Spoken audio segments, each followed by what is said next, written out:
वाढते या उन्हाळ्यामुळे बऱ्याचदा दूध फाटतं, पण फाटलेल्या या दुधापासून भरपूर प्रोटीनयुक्त रुचकर असा नाश्ता बनवला म्हणजे सर्वच जण फार आवडीने खातील. खरं तर हा नाश्ता चवीला एवढा छान बनतो की एकदा जर तुम्ही बनवला तर पुन्हा मात्र दूध फाटण्याची वाट न बघता घरी जर जास्तीचं दूध असेल तर त्यापासून हा पौष्टिक असा नाश्ता बनवाल. तर त्यासाठी इथे मी हे अर्धा लिटर दूध गरम केलं. दुधाला चांगली उकळी आली. आता गॅस मध्यम ठेवायचा आणि यामध्ये काही हर्ब्स घालायचे. तर सुरुवातीला 1 चमचा भरून ओरेगानो घातला, सोबतच 1 चमचा भरून चिली फ्लेक्स घातले. चिली फ्लेक्स नसतील तर नेहमी जी घरामध्ये लाल सुकी मिरची असते ती कुस्करून घालायची. सोबतच थोडीशी बारीक चिरलेली कोथिंबीर घातली. आणि हो, आपल्याकडे जर ओरेगानो नसेल तर यामध्ये फक्त मिरचीचे तुकडे आणि अशी ही बारीक चिरलेली कोथिंबीर सुद्धा वापरू शकता. आता यामध्ये 1 लिंबाचा रस घातला. लिंबाच्या रसामुळे बघा हे दूध लगेच असं फाटतं. गॅस आता मी बंद केला आणि हे बघा हे पनीर आणि यातील पाणी असं वेगळं झालंय. इथे मी हे लिंबूचा रस वापरून दूध फाटलं, पण आपल्याकडे जर दूध फाटलं असेल तर ते गॅसवर गरम करून मग त्यामध्ये लिंबूचा रस घालून पुन्हा व्यवस्थित फाडावं आणि मग हे असं पनीर आणि पाणी वेगवेगळं होतं. आता एखाद्या गाळणीने हे असं बाजूला करायचं. बरं, याखाली जे पाणी शिल्लक राहतं ते फेकून न देता ते पाणी आपण कणिक मळण्यासाठी वापरू शकता किंवा कोणतीही आमटी वगैरे करताना सुद्धा वापरू शकता. हे दूध फाडण्यासाठी आपण लिंबाचा वापर केलाय, त्यामुळे यामध्ये बराचसा आंबटपणा असतो. त्यामुळे आता यामध्ये असं हे थंड पाणी घालायचं म्हणजे यातला आंबटपणा निघून जातो.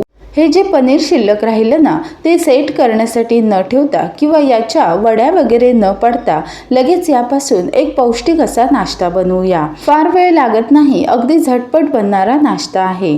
त्यासाठी या पनीरमध्ये 1 कप भरून मी गव्हाचं पीठ घातलं.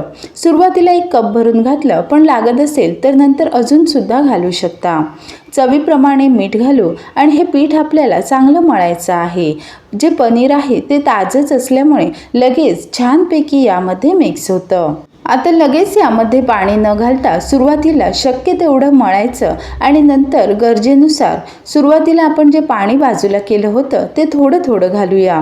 फार वेळ लागत नाही. नेहमी आपण चपातीसाठी जसं पीठ मळतो त्या पद्धतीचेच बघा हे पीठ मळलं.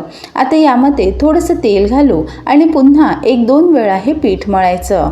हलकंसं मऊ झालं की यावर झाकण ठेवून साधारण 5-6 मिनिटे बाजूला ठेवायचं म्हणजे हे पीठ छान असं मिळून येतं. साधारण 5-6 मिनिटे झालेली आहेत आणि वरचं झाकण काढल्यावर बघा हे पीठ पुन्हा छान असं मऊ झालं. आता याचे आपल्याला पराठे बनवायचे आहेत. बरं, पराठे लहान मोठे आपल्याला जसे आवडेल त्या पद्धतीचे आपण बनवू शकता. एवढं या साहित्यामध्ये साधारण 5 ते 6 मध्यम आकाराचे पराठे होतात. थोडंसं कोरडं गव्हाचं पीठ लावायचं आणि नेहमी आपण पोळी लाटतो त्याच पद्धतीने इथे मी लाटलेला आहे.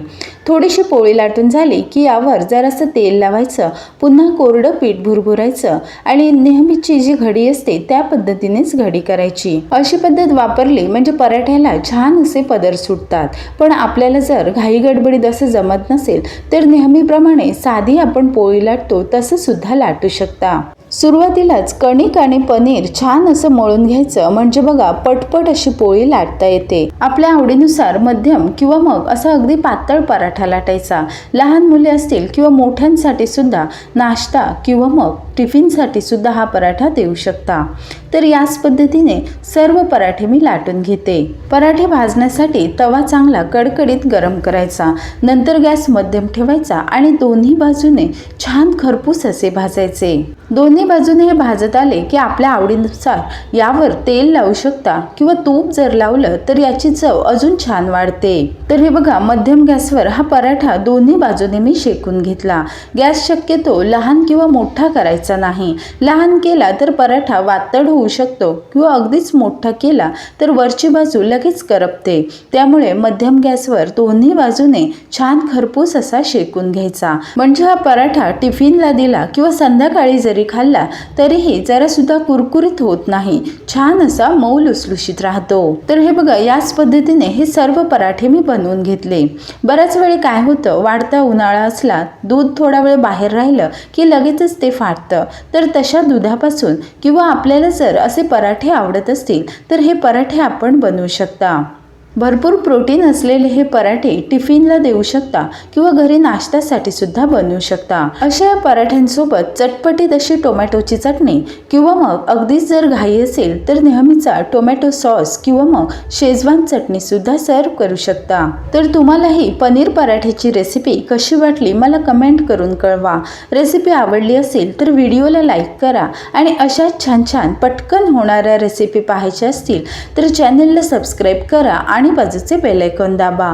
लवकरच भेटू एखाद्या नवीन रेसिपी सोबत, तोपर्यंत धन्यवाद।